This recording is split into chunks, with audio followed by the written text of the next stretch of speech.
பார்க்க போறோம்னாக்க, இப்ப சவுதி அரேபியாவும், பாகிஸ்தானும் மிகப்பெரிய ஒரு டீல் போட்டிருக்காங்க.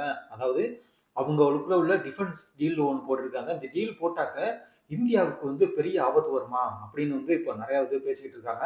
ஸோ இந்த டீல் போட்டனால இந்தியாவுக்கு என்ன மாரி ஆபத்துகள் இருக்கு? ஸோ அத எப்படி இந்தியா இத ஹேண்டில் பண்ண போறாங்க? அது மட்டும் இல்லாம இந்த அமைப்பு எப்ப இவங்க தொடங்குனாங்க? அது மட்டும் இல்லாம இது ஏன் இந்த இப்போதைக்கும் இந்த மிக இவங்க இந்த டீலிங்க கன்ஃபார்ம் பண்ணணும். ஸோ அது மட்டும் இல்லாம இதனால யார் யார் பயனடைய போறாங்க? பார்த்தீங்கன்னாக்கா, அமெரிக்காவுனாலயும் இது நடந்திருக்கு. அது மட்டும் இல்லாம இஸ்ரேல்னாலயும் தான் அவங்க பார்த்தீங்கன்னாக்கா, இவ்வளவு பெரிய ஒரு டீல போட்டிருக்காங்க அப்படிங்கிறாங்க. பர்ட்டிகுலரா இந்தியா மட்டும் இல்லாம இஸ்ரேல் அண்ட் யுஎஸ்னாலயும் இந்த ஒரு டீல போட்டிருக்காங்க அப்படிங்கிற மாரி சொல்றாங்க. ஸோ இதையும் நம்ம இந்த வீடியோல பார்க்க போறோம். ஹலோ எவ்ரிஒன், நான் உங்க ஆனந்த் பாலா. வாங்க வீடியோக்குள்ள போலாம். ஸோ நம்ம இன்னைக்கு எத பத்தி பார்க்க போறோம்னாக்க, நேத்து அதாவது 2 நாளைக்கு முன்னாடி நடந்த பாகிஸ்தான் அண்ட் சவுதி அரேபியா இவங்க 2 பேருக்குள்ளேயும் பார்த்தீங்கன்னாக்க மிகப்பெரிய ஒரு டீலிங் போட்டிருக்காங்க. Defence dealing. இந்த டிஃபென்ஸ் டீலிங் என்னன்னாக்க, இப்ப பாகிஸ்தான்ல யார் அடிச்சாலும் சவுதி அரேபியா கேட்பாங்க. அதே மாதிரி சவுதி அரேபியால யார் அடிச்சாலும் இவங்க கேட்கணும். யாருனாக்க பாகிஸ்தான் கேட்பாங்க. ஸோ அவங்களுக்குள்ள ஒரு டீலிங் இதுதான் அவங்களோட ஒரு அக்ரிமெண்டா சைன் பண்ண இப்போதைக்கு இந்த மாதிரி ஒரு டீலிங்க போடணும் அப்படின்னு பாத்தீங்கன்னாக்க, இதுல மெயினா பார்க்க போறது பாத்தீங்கன்னா நேட்டோங்கிற ஒரு அமைப்பு இருக்கு. ஸோ இந்த நேட்டோங்கிற அமைப்பு என்ன?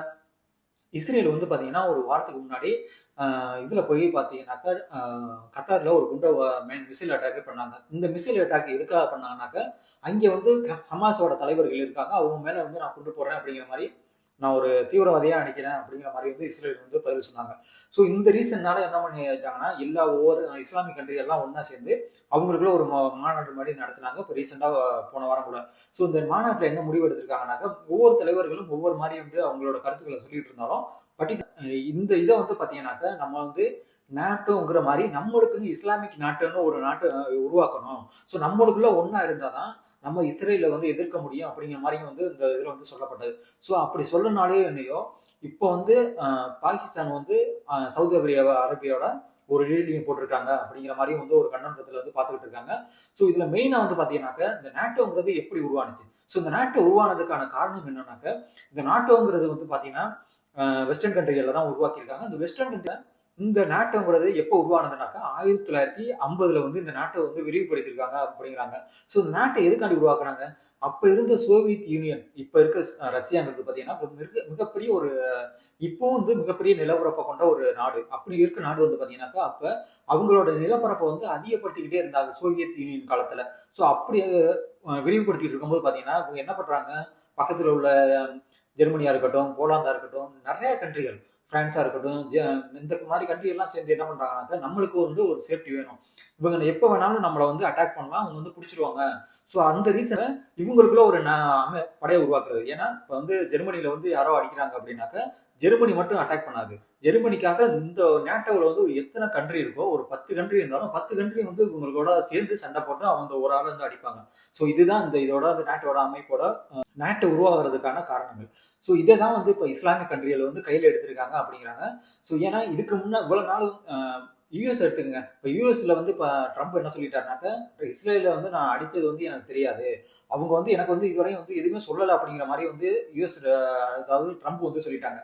ஸோ அப்படி இருக்கும்போது இவங்க இப்ப என்ன பண்றாங்கனாக்க, ஓகே இப்போ ட்ரம்ப்புக்கே தெரியாம நம்மளை அட்டாக் பண்ணிருக்காங்கனாக்க, ஏன்னா அவங்களோட எல்லா ஏர் பேஸும் பாத்தீங்கன்னாக்க கத்தார்ல இருக்கு. ஸோ அப்படி இருக்கும்போது இவங்க இவ்வளவு டைரக்டா அடிக்கிறாங்கனாக்க, இனிமே நம்மளுக்கு இந்த யுஎஸ்னால நம்மளுக்கு எந்த விதமான ஒரு பாதுகாப்பு கிடையாது. ஸோ அதனால அவங்களால நம்ம பாதுகாக்கிறதுக்கான வாய்ப்புகள் இருக்கிற மாதிரி தெரியல. ஸோ இதனால என்ன பண்ண போறாங்கன்னாக்க, இவங்களா ஒரு இஸ்லாமிக் ஸ்டேட் இந்த மாதிரி நாட்டை மாதிரி உருவாக்கி, இவங்களுக்குள்ள யாரு யார் வெளியில இருந்து யாரு அடிச்சாலும் இவங்க எல்லா கண்ட்ரிகளும் ஒன்னா சேரணும் அப்படிங்கிற ஒரு அமைப்பு தான் இந்த நாட்டுங்கிற அமைப்போட பொருள். ஸோ இப்படி இருக்கிற போது இப்ப என்ன பண்றாங்கன்னாக்க, சவுதி அரேபியாவுக்கும் பாகிஸ்தானுக்கு வரலாம். ஸோ இந்த பாகிஸ்தான்ங்கிற கண்ட்ரி பாத்தீங்கன்னாக்கா, இப்ப ரீசெண்டா தான் இந்தியாவுக்கும் அவங்களுக்கும் மிகப்பெரிய ஒரு போர் நடந்துச்சு. ஏன்னா தீவிரவாதிகளை கொண்டாந்து நம்ம அதாவது ரொம்ப சந்தோஷமா அங்க போயிட்டு சுற்றுலா போன பயணிகளை பாத்தீங்கன்னாக்கா ஒரு ஈவு இரக்கம் இல்லாம வந்து அந்த இடத்துல வந்து சுட்டு கொன்னாங்க. ஸோ அந்த கொன்ன அந்த தீவிரவாதிகளுக்கு வந்து இப்ப வரையும் வந்து பார்த்தீங்கன்னாக்க, அந்த பாகிஸ்தான்ல வந்து அடைக்கலம் குடுத்துட்டு இருக்காங்க. ஸோ அப்படி குடுக்குறவங்க வந்து பார்த்தீங்கன்னாக்க, அதுக்கு வந்து நியாயம் பேசுற அளவுக்கு வந்து இப்ப அங்க வந்து அதிகமான ஆட்கள் இருக்காங்க. ஸோ அந்த மாரிலாம் பேசுறாங்க. ஸோ அப்படி பேசிட்டு இருக்கும்போது சிந்தூர்ல இருந்து நம்ம அடிச்ச அடியில வந்து அவங்க 4 நாளையில சிதறி ஓடி, ஐயோ! என்னை விட்டுருங்க அப்படிங்கிற மாரி கதறினாய்ங்க. ஸோ கதறி அதுக்கப்புறம் அந்த போரையும் வந்து நிப்பாட்டினான். ஸோ அப்படி நிப்பாட்டி இருக்கும்போதும் பார்த்தீங்கன்னா, இந்தியா வந்து பார்த்தீங்கன்னா, அதிகமா வந்து வேர்ல்டு பேங்கா இருக்கட்டும், சைனாவா இருக்கட்டும், இந்த மாரி மிகப்பெரிய ஒரு கண்ட்ரிகள்ட்ட வந்து பணம் அதாவது கடன் வாங்கி வச்சிருக்காங்க. வட்டி வந்து ஒரு சைடு ஏறிக்கிட்டே இருக்கு. அந்த மாரி உள்ள ஒரு கண்டிஷன்ல இப்ப அந்த நாடு என்ன பண்ணுதுனாக்க, நான் இப்ப சொல்றது என்னன்னாக்க, சவுதி அரேபியாகிட்டயும் வந்து ஒரு 10 பில்லியன் டாலர் அளவுக்கு வந்து யுஎஸ் டாலர் வந்து அவங்கள்ட்டயும் கடன் வாங்கி வச்சிருக்காங்க. ஸோ இப்படி கடன் வாங்கி வச்சிருக்கும்போது, இப்ப சவுதி அரேபியா என்ன பண்றாங்கனாக்க, ஓகே இப்ப நம்ம வந்து இந்த காசு வந்து நம்மளுக்கு கிடைக்குமா, கிடைக்காதா அப்படிங்கிறது தெரியாது. பட் இருந்தாலும் அதாவது பாகிஸ்தான வச்சு நம்ம ஏதாவது வந்து நம்மளுக்கு யூஸ்ஃபுல்லா இருக்கலாம் அப்படின்னு நினைச்சா அந்த நாடு என்ன பண்ணியிருக்கலாம், அவங்க என்ன பண்ணியிருக்காங்கனாக்க, ஏன்னா இஸ்லாமிக் கண்ட்ரிகள்லயே வந்து பாத்தீங்கன்னாக்க, நியூக்ளியர் பவர் உள்ள ஒரே கண்ட்ரி வந்து பாத்தீங்கன்னாக்கா பாகிஸ்தான் மட்டும்தான். மத்த எந்த கண்ட்ரி கிட்டயும் பாத்தீங்கன்னாக்கா நியூக்ளியர் பவர் வந்து கிடையாது. ஸோ இந்த நாட்டுக்கிட்ட மட்டும்தான் வந்து நியூக்ளியர் பவர் இருக்கு. ஸோ இதை எண்ணிதான் வந்து பாத்தீங்கன்னாக்கா சவுதி அரேபியா என்ன பண்றாங்கன்னாக்கா, வாப்பா நம்ம 2 பேரும் ஒரு டீலிங்க போட்டுக்குருவோம். டீலிங்க போட்டுட்டு என்னைய வந்து யார் அடிச்சாலும் நீ வரணும். நான் வந்து உன்னை அடிச்சாக்க நான் வர்றேன் அப்படிங்கிற மாரி வந்து அந்த அவங்களுக்குள்ள ஒரு டீலிங் போட்டிருக்காங்க. ஸோ இதுல வந்து பாத்தீங்கன்னா, இதுல மெயினா உங்கள்ட்ட ஒண்ணு சொல்லிக்கிறேன். ஏன்னா, அப்ப இந்த அக்ரிமெண்ட் போடும்போதே சொல்றாங்க, எங்களுக்கும் வந்து இந்தியாவுக்கு வந்து நாங்க நெடு நாட்களா வந்து பாத்தீங்கன்னாக்கா ஒரு நண்பனா இருக்கோம். ஸோ நண்பர்களா இருக்கும்போது எங்களுக்குள்ள மிகப்பெரிய ஒரு ட்ரேடிங் எல்லாம் வந்து போயிட்டு இருக்கு. ஏன்னா இப்ப ரீசெண்டா தான் ஒரு பாத்தீங்கன்னாக்கா $100 பில்லியன் அளவுக்கு வந்து பாத்தீங்கன்னாக்கா மிகப்பெரிய ஒரு டீலிங் வந்து ட்ரேடிங் வந்து சைன் பண்ணியிருக்காங்க இந்தியாவும், சவுதி அரேபியாவும். இவ்வளவு வந்து பிசினஸ் வந்து நம்மளுக்குள்ள வந்து அதிகமா போயிட்டு இருக்கு. ஸோ அப்படி இருக்கும்போது இந்த மாதிரி விஷயங்களுக்கெல்லாம் வந்து கண்டிப்பா வரமாட்டாங்கன்னு தான் நான் நினைக்கிறேன். ஏன்னா வரமாட்டாங்க. ஏன்? அப்ப மோடி வந்து பாத்தீங்கன்னாக்கா எல்லா ஸ்டெப்ஸ்லயுமே வந்து ஒவ்வொன்னையும் வந்து அந்த ஜியோ பாலிடிக்ஸ்ன்னு எடுத்துக்கிட்டீங்கன்னாக்க, மோடி வந்து கண்டிப்பா ஒரு நல்ல ஒரு ஏன்னா இப்ப ரீசெண்டா நடந்த யுஎஸோட இந்த எல்லா பிரச்சனைகளுக்கும் அவர் வந்து கரெக்டா ஒவ்வொன்னும் வந்து காய் நட்டுக்கிட்டு இருக்காரு. ஸோ இதுதான் வந்து மெயினா நம்ம வந்து பார்க்கக்கூடியது. ஏன்னா அவங்க சைன் பண்ணும்போது சொல்றாங்க, நாங்க இந்தியா கூடலாம் வந்து அவன் பாகிஸ்தானுக்கும் இந்தியாவுக்கும் வந்து ஒரு போரே வருது. வரும்போது சவுதி அரேபியா வருவாங்கன்னா அப்படின்னு பாத்தீங்கன்னாக்க கொஸ்டின் மார்க் தான். ஏன்னா வருவாங்களாங்கிறது கொஸ்டின் மார்க் தான். வரமாட்டாங்களான்னு ஏன்னா அவங்களோட பிசினஸ் எல்லாமே நம்ம கண்ட்ரிலயும் இருக்கு. ஏன்னா நம்மளுக்கு வந்து பாத்தீங்கன்னாக்கா ஆனா பாகிஸ்தானோட நம்ம பிசினஸ் பண்றது பாத்தீங்கன்னாக்க வெறும் 4 பில்லியனோ 2 பில்லியனோ தான் நம்ம வந்து அவங்களுக்குள்ள பிசினஸ் பண்ணிட்டு இருக்கோம். இது பண்ணிட்டு இருக்காங்க. இது ஏன் வந்து இவங்க வந்து சவுதி அரேபியாவும் பாகிஸ்தானும் வந்து ஒண்ணு சேரணும் அப்படின்னு பாத்தீங்கன்னாக்க மெயினா பார்க்க போறது இஸ்ரேலுனால வந்து இஸ்ரேல் வந்து அடிக்க வர்றான். அடிக்க வரும்போது பாத்தீங்கன்னாக்க இவன் வந்து இவனோட என்கிட்ட வந்து நியூக்ளியர் பவர் கிடையாது. ஆனா அவங்ககிட்ட எந்த டிஃபென்ஸ் சிஸ்டமே கிடையாது. யார்கிட்ட? சவுதி அரேபியா கிட்ட. அவங்ககிட்ட இருக்க ஆனா ரிச்சான கண்ட்ரி பணம் நிறைய இருக்கு. பட் ஆனா அவங்கள்ட்ட வந்து அந்த அளவுக்கு இதுவரையும் அவங்க வந்து எந்த விதமான போரையும் வந்து பார்த்தது இல்ல. எந்த விதமான ஒரு சண்டையை யார்ட்டையும் போய் அடுத்த நாடுகள்கிட்ட போட்டது கிடையாது. அவங்கள்ட்ட உள்ளவங்க எல்லாமே படைகளும் வந்து பாத்தீங்கன்னா ரொம்ப கம்மியா தான் இருக்கு அப்படிங்கிறாங்க. 1,00,000 2 லட்சம்க்குள்ள தான் வந்து படைகள் வந்து இருக்கு அப்படிங்கிறாங்க. ஸோ அப்படி இருக்கும்போது அவங்களுக்கு வந்து ஒரு நாடு தேவைப்படுது. அந்த நாட்டுல இருந்து இப்ப என்ன பண்றாங்க?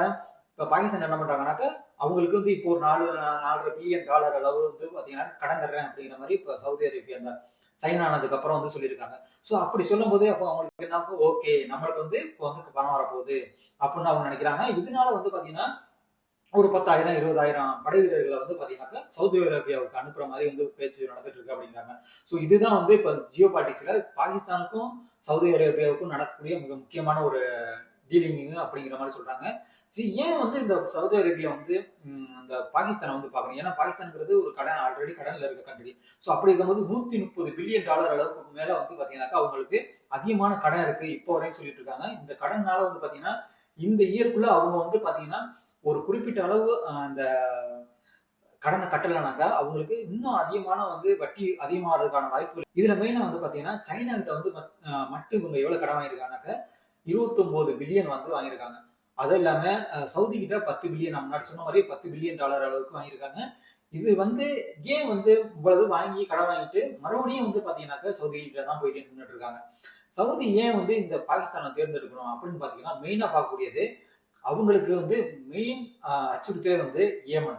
ஏமன்ல உள்ள கியூதி படைகள் இருக்காங்கல்ல. சோ அந்த படைகள் தாங்க இப்ப வந்து அவங்களுக்கு மெயின் அச்சுறுத்தலா இருந்துட்டு இருக்கு. சோ அப்படி இருக்கும்போது அவங்க என்ன பண்றாங்க? இந்த படைகளை வந்து நம்ம எப்படி வந்து கண்ட்ரோல் பண்ண போறோம்? அப்படிங்கிற ஒரு மெயின் இதுல தான் எடுத்துட்டு இருக்காங்க. சோ அதனால என்ன பண்றாங்கன்னாக்க, இவங்க வந்து அங்க வந்து அடிக்கடி வந்து அங்க உள்ள கிளர்ச்சி படைகள்லாம் இருக்காங்கல்ல. ஸோ அந்த படைகள்லாம் வந்து இவங்க மேல அதிகமா வந்து ட்ரோன் அட்டாக் பண்றதா இருக்கட்டும். இந்த மாரி நெறைய நாட்கள் வந்து அங்க நடந்துட்டு இருக்கு. ஸோ கண்ட்ரோல் பண்ணணும் அப்படிங்கிறதுக்காண்டி தான் வந்து பார்த்தீங்கன்னாக்கா, மெயினா வந்து இப்ப அ பாகிஸ்தான்லேருந்து 20,000 வீரர்கள் வந்து அங்க போப்போறாங்க அப்படிங்கிற மாரி சொல்றாங்க. பார்த்தீங்கன்னாக்கா, ஏன்னா ஏதாவது ஒண்ணுனாக்கா டக்குனு வந்து ஃபோன் பண்ணலாம். "ஏய் வா!